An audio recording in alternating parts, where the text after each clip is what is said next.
Hello again. Right now we're doing a deck tech for something I've been working on for in a week, 2 years actually.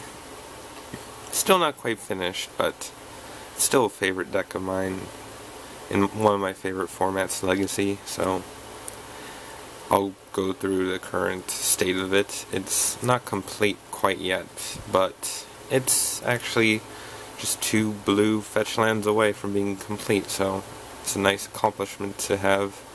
Anyway, first we'll start from the land base.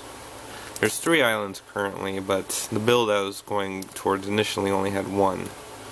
Although lately, 12 post decks have been steering away from such a small basic land count, probably due to the prevalence of wasteland decks, although the wasteland decks have been always around, but I think people are trying to figure out ways for the deck to become more viable, because I don't think 1 basic land is good enough.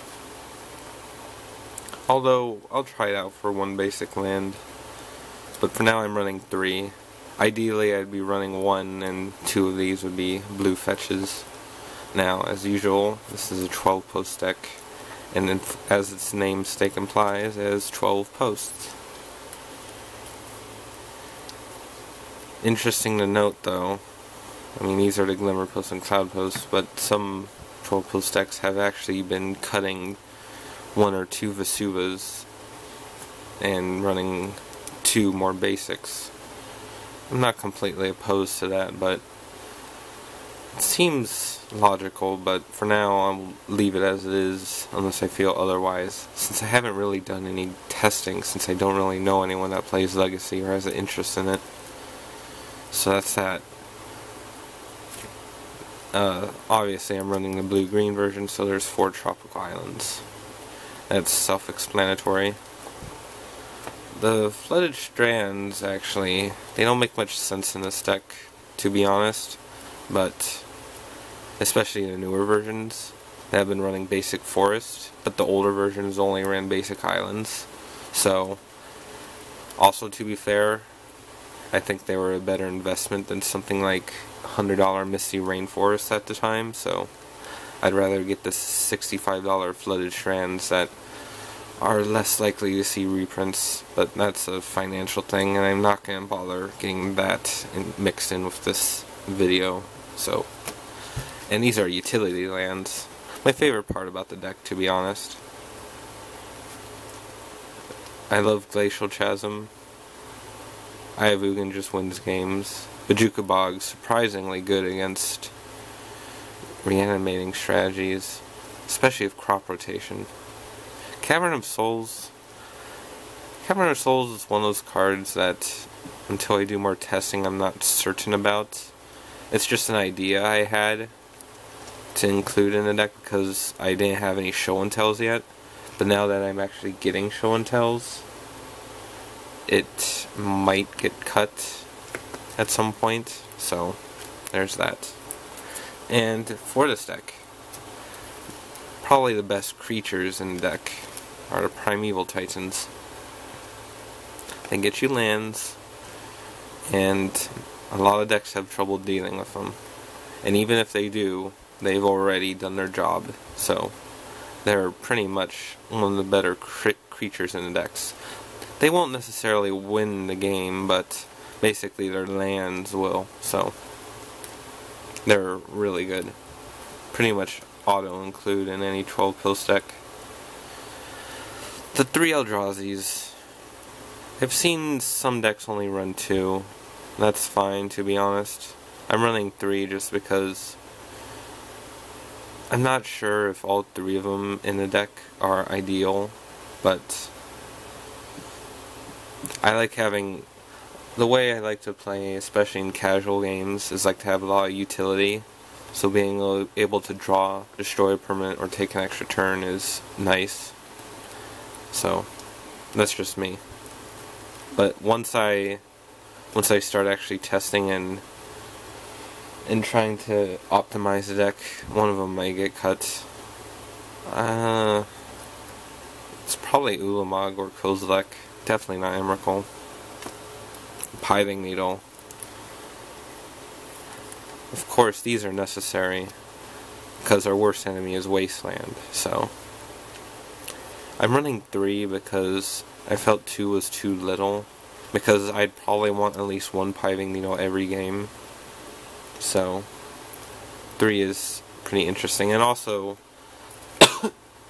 if the other artifact, 1-cost artifacts in deck, I'm not running Trinket Mage, which I might test later when I get the chance, but I think Trinket Mage might make the deck in some form, because these are just that good. And not only that, you also can tutor up expedition maps. I'm only running 3 at the moment. I could probably run 4 if I wanted, but I think 3 is a good number.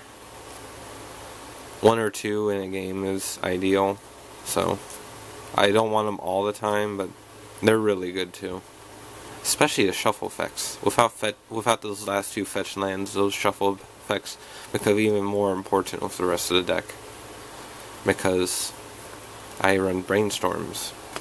Anyway, continuing on with the artifacts. There are 4 sensitized divining tops. I've seen some decks run 3. I'm running 4 just because I'm not sure. I really like the library manipulation and the amount I can dig. I'm not sure if, I don't know, 3 might be better, but for now it's just 4 until I figure out otherwise. Here's the deck that, here's a card. These cards, they're really expensive, and their necessity to the deck is not quite proven. They can make explosive.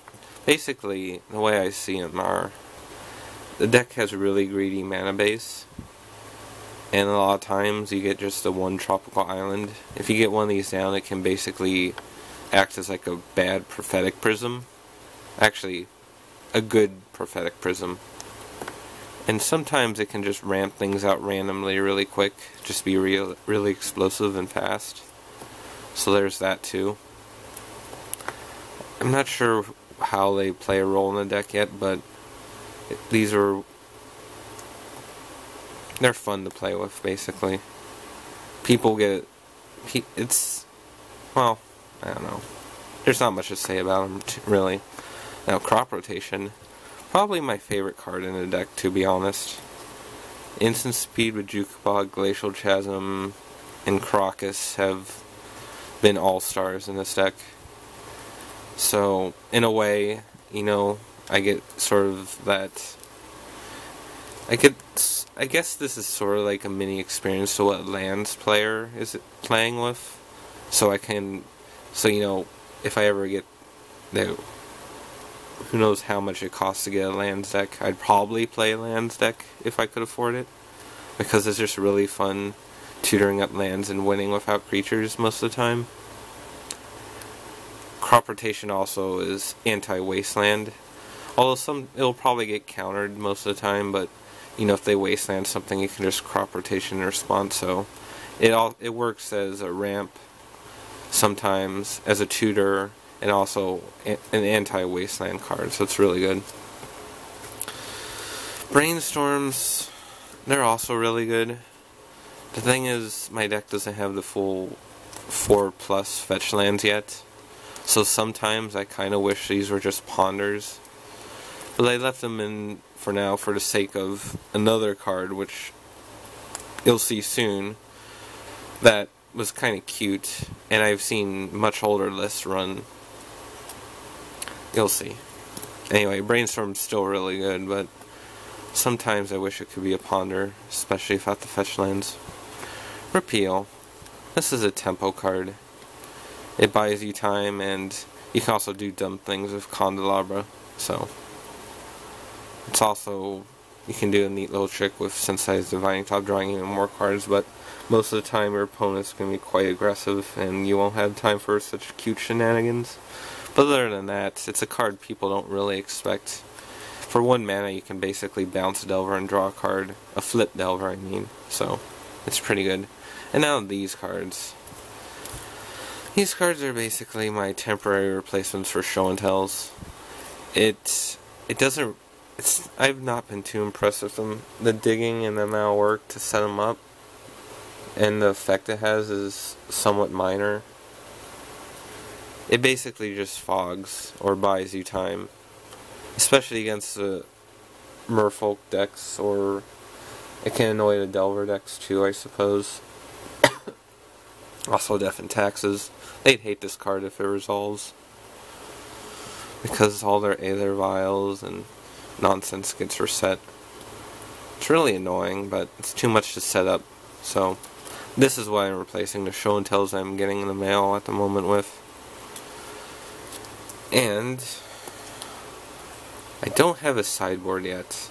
I have an idea of what I want to run, but I'm like let's say about $40 short of finishing a sideboard, so it's not really a high priority for me, considering that I still have 2 blue fetches to get, which are quite pricey. So, anyway, this is my favorite deck, and one of 2, I guess you can say, competitive legacy decks I own.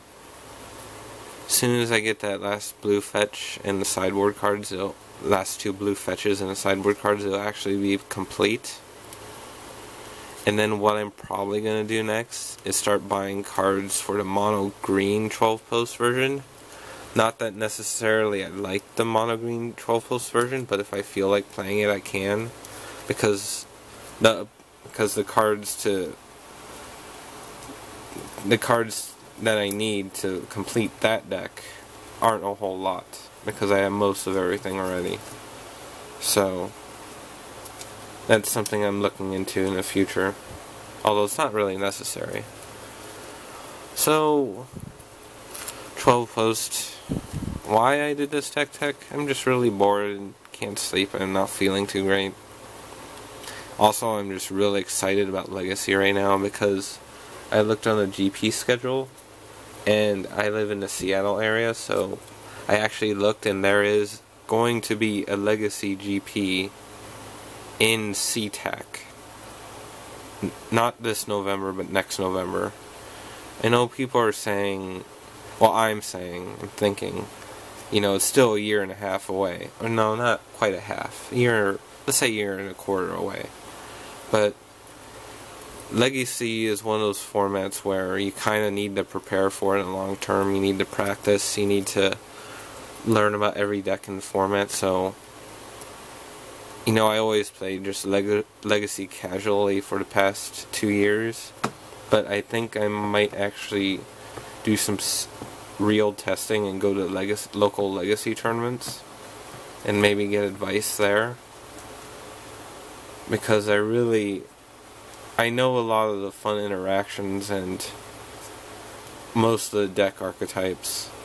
I just really need to practice. I'm not sure if I'm gonna seriously compete in the GP, but I want to have fun and play my favorite deck at it, because to be honest, there's something like 3 Legacy GPs a year worldwide, and to have one that's like a 10-minute drive away from home is really nice. So being able to do that with my favorite format and my favorite deck of all time is just something special, and I want to be extra prepared for that. So yeah, that's that deck tech. It's 12 post. One day I might make a gameplay video about it if I can find someone else that's competent in Legacy. Maybe show off some of the neat things you can do in the deck. I'm really trying to look for ways to innovate the deck, because right now it's probably tier 2. Like, it can win a tournament occasionally, but it can't consistently top 8 like something like Delver. The Delver decks. So I'm trying to figure out a way to innovate with the deck and just push it over the top that makes it competitive, because there's nothing that'd make me happier than see 12 post win a high stakes tournament, because it's such a fun deck. Anyway, as you see, the kittens have grown impatient with me, so that'll be the end of this video, and knowing YouTube, it'll probably take an hour to upload, so I get to look forward to that now. Well, anyway, thanks for watching. I hope my raspy and sore throat and sickness doesn't make this video too weird. Well, thanks again. Bye.